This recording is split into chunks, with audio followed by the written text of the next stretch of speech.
This week we're dusting off the ancient scrolls of MMORPG history with The Realm Online. Often hailed as one of the first publicly playable MMORPGs, The Realm is a true pioneer of the genre. Developed and published by Sierra Online, it launched in December 1996, back when MMORPG wasn't even a term yet. They were known as graphical MUDs or multi-user dungeon games. Throughout its long lifespan, The Realm Online has changed hands between multiple publishers and even faced closure in June 2023. But fear not, the game was given a second life by a new publisher, reopening with a free-to-play classic server where you might even be able to dust off your old login credentials. There's also a new paid server under regular development, promising to retain the original game's charm while introducing revolutionary updates and new features. Now let's talk about what makes The Realm stand out. First, we have the beautiful hand-drawn 2D graphics, which bring a nostalgic charm to the game. Back in its heyday, it featured a unique turn-based combat system that was particularly convenient for players dealing with dial-up internet connections, allowing for a more strategic gameplay. And yes, you can even engage in PvP combat, adding a thrilling competitive edge to the experience. In its prime, The Realm Online boasted tens of thousands of paid subscribers and was famous for hosting in-game events organised by voluntary staff. Players would participate in various activities to earn coppers, a special currency used to buy housing decorations. Join me as we explore this iconic game that paved the way for MMORPGs as we know and love today. I'll be playing on the classic server to experience the nostalgic feeling that the Realm players cherish and remember. Alright adventurers, let's dive into the heart of The Realm Online, the gameplay. We'll start with the character creation process. A delightful journey that lets you sculpt your virtual alter ego with surprising depth. You can customize your character's appearance, slap on a personal title, and weave a bio that gives life to your in-game persona. You also get to choose a race and class where there are multiple options to choose from, plus decide if you're going to be a hero or a villain. Your choices will influence whether certain enemies will help you or harm you in the open world. One critical aspect of character creation is assigning your character's attributes. This part was a real frustration point for many players back in the day. There's no going back, no reset button. So if you don't get it right, you could be at a disadvantage compared to other players. Without the aid of online guides, figuring out the optimal setup was a real adventure, and often by the time you did figure it out, it was too late to change it. But hey, at least you can show off your rare gear. Your character's appearance evolves with each new piece of equipment, making rare hats and sashes badges of honour for long-time players. As you step into the game, you're greeted with a brief introduction. You read a tutorial book and you hand it to an NPC to get started. Quests are few and far between, and while I managed to complete a couple of the quests that exist, the game isn't really about questing. Hilariously, most NPCs will turn you down if you offer help. Combat and leveling in The Realm is an intriguing mix of turn-based strategy and build optimization. You have the option to charge or attack, though for solo players the difference might not seem immediately noticeable. When things get hairy, you can try to evade early in a fight, but once you're locked in, escaping becomes a real challenge. Items like food, drinks and potions, and orbs can be lifesavers, offering various benefits such as healing or temporarily immobilizing your enemies. Spellcasting is a whole other level, requiring you to invest in and learn the various magical arts. These spells can provide powerful effects including healing, buffs, area of effect damage, and crowd control. Your character's build and gear play a crucial role in combat, with different items offering unique effects that can turn the tides of battle in your favour. The Realm is essentially a world of interconnected boxes or cells.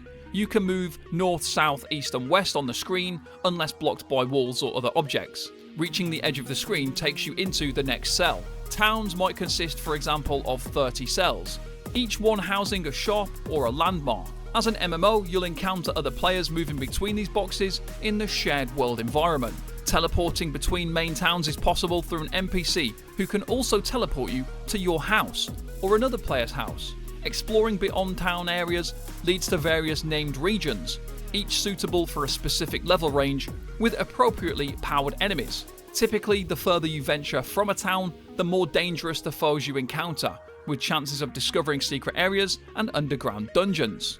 It didn't take long before I interacted with the community in the realm. The Ivory Moon Cafe is the go-to spot, and I guarantee you if you log in right now, you'll find President in his usual seat, surrounded by items left by players for new adventurers. The community is small, with only 30 to 40 players online during peak hours on the classic server, with even more on the new server as well, but they are incredibly friendly and welcoming. Everyone knows each other, forming a tight-knit community that feels rare compared to modern MMOs. A special shout out to Black Wiz, who was my guiding light throughout my journey in the realm. They helped me with gear, build tips, hunting areas and gear enchantments, and it's not just me that they help. Any new face is welcomed with open arms, making this community truly special. It brings back fond memories of the early days in Tibia, where I'd spend hours just standing around chatting and making friends. The main game mechanic of the Realm Online is leveling and progressing your character. On the classic server I played on, the max level is 1000, although on the newer updated server, it's capped at just 100. To level up, you need to defeat enemies and earn experience points. Each time you level up, your health increases and you earn build points, which are essential for improving your skills. Skills can be enhanced by looting skill books or purchasing them from skill book shops. Be cautious about spending your build points, as I'm pretty sure there's no way to reclaim them once used. I focused on increasing my mace to level 4, then boosting my crit to level 5 before maxing out mace at level 5. Afterwards I moved on to Thaumaturge to start learning support spells. You need to increase your skill within a magic type and then learn each individual spell, and let me tell you, it's well worth investing the build points into sorcery for the go home spell. One of the quirkiest parts about leveling is that it's faster if you multi-box. This involves opening a second client with another account and character, then grouping them together. Have the second character follow your main character, and you'll gain a lot more experience. At higher levels, it becomes especially beneficial. For example, pairing a warrior with a wizard allows a warrior to charge in and pummel enemies, while the wizard sits back casting spells to immobilize or heal. I was skeptical at first, but I eventually caved and did it to push to level 100 and beyond. You have to be careful when hunting. At level 66, I found myself battling bounty hunters and accidentally engaged one while wearing a Zerka helmet. This helmet makes you rush and smash enemies before they can react, which is great when pulverizing foes. Not so great when you accidentally attack a bounty hunter with a pet snake. They killed me and stole my prized mace, leaving me unable to continue until I acquired another weapon. It's hard to know when enemies are grouped together. Try to avoid fighting these as much as possible. The realm also features player housing, which is quite impressive given its age. Players can sometimes visit your house and throw items onto your lawn.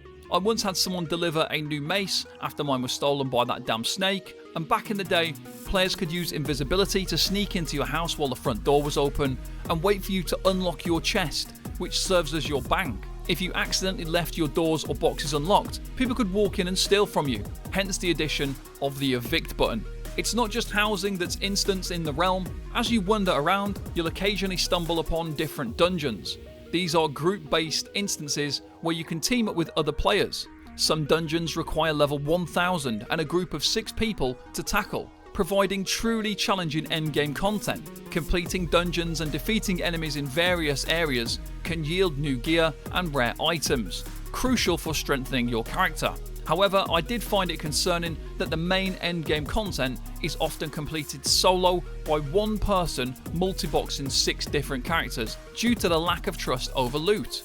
Killing enemies provides a shared loot pool that anybody can pick up. To survive in the realm, you'll need to regularly eat and drink. If you don't, you'll eventually perish, adding a survival element to the game as well. There are spells and items to prevent hunger and thirst, which I assume is how the President chap we mentioned earlier manages to stay online 24/7. The economy in the game seems almost non-existent. Players typically give items to each other, which is possible by dragging items onto someone after they have wrote the command /give.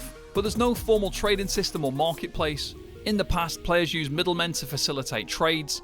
While the economy is lacking, making money isn't difficult. NPCs buy everything you can pick up, so it's easy to sell items to them. It's always nice to pay it forward. Players are happy to help and provide items, so when you no longer need gear, leaving it for the next new player is a kind gesture. The Realm is such an easy and casual game to pick up and play in 2024, largely due to the availability of the best builds, gear and information, as well as the helpful community.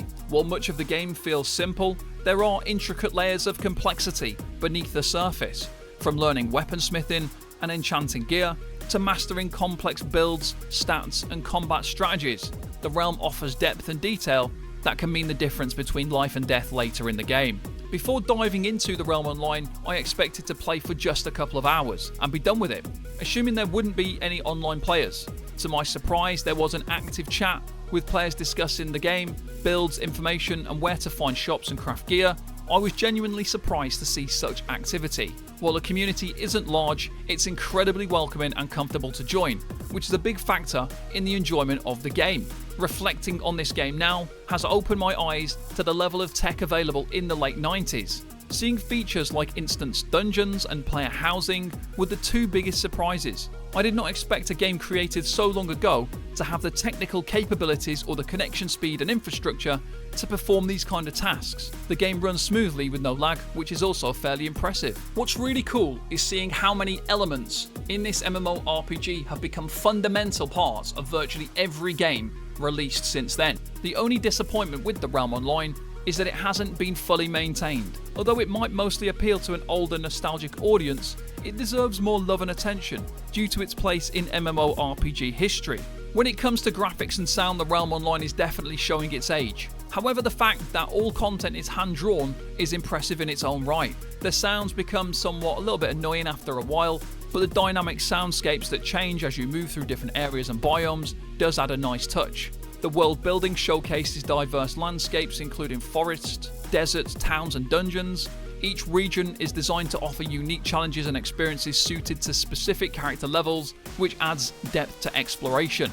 The game's mechanics are generally straightforward, but things become much more detailed and strategic as you progress onto harder content and face more difficult enemies. The controls are simple, involving mostly point-and-click movements, and most actions require you to click an on-screen prompt. For new players, the game is easy to pick up, thanks in large part to its helpful and friendly community. Regarding the story and lore, the Realm doesn't have an overly detailed narrative. Instead, you find numerous books and NPC dialogues that provide insight into the world. You can ask NPCs what they think of the town that they're in, or inquire about rumours, but these interactions remain largely static. The game is set in a mythical world filled with magic, mythical creatures and medieval elements. Its lore is built around classic fantasy tropes, where your main quest is to defeat monsters, align as good or evil, and discover treasures. As one of the earliest MMORPGs, the game has a historical significance in the development of online multiplayer games. Its lore is less about specific narrative and more about its place in the evolution of online gaming. Much of the game's culture is shaped by its players, who form a close-knit community. The social aspect is a core part of the game, with players often engaging in cooperative activities, chatting and helping each other. Joining in on a couple of instant dungeons was a fantastic experience for me, showcasing how combat functions differently within that 6-person group environment. Due to its history and unique features, the Realm was a trendsetter for the entire MMORPG genre, pioneering many elements that became staples in later MMOs. The game's innovation, ability to build lifelong memories, and continued operation today must be considered. My rating for this game is a 67 out of 100 on my MMORPG rating scale. This scale considers 10 key factors, but also accounts for when the game was created, benchmarking it as I would have if I'd played it in the 90s, rather than comparing it to modern MMOs. At its core, the Realm Online has an undeniable charm that makes it a genuinely enjoyable experience. Improving your gear, leveling up, gaining build points to enhance your skills, exploring new zones, defeating new enemies, and tackling more challenging content and dungeons all contribute to a progressive gameplay loop that feels rewarding. You're constantly growing and improving, complemented by a community that genuinely loves and cares for the game. The Realm wouldn't be the same without its players and the memories that they bring. This is a game that I genuinely see myself continuing to play in the future. After grinding level 200, I'm just 20% of the way to max level.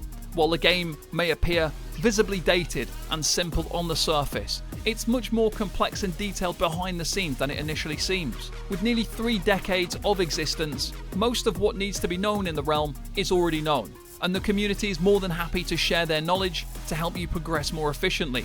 If you love MMORPGs and want to experience the nostalgia and community dynamic that you simply don't find in modern day MMORPGs and see where it all began, I highly recommend picking up and playing The Realm Online.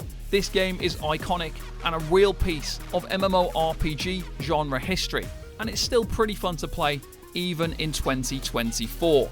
I would love to hear your memories of The Realm Online, and for those who have never played it, what are your thoughts on this innovative piece of MMORPG history? If you enjoyed the video, don't forget to like, and for more MMORPG content, subscribe and follow TC Lee and the Tank Club. We'll be back next week with another nostalgic trip through MMORPG history. Thanks for watching, and bye bye for now.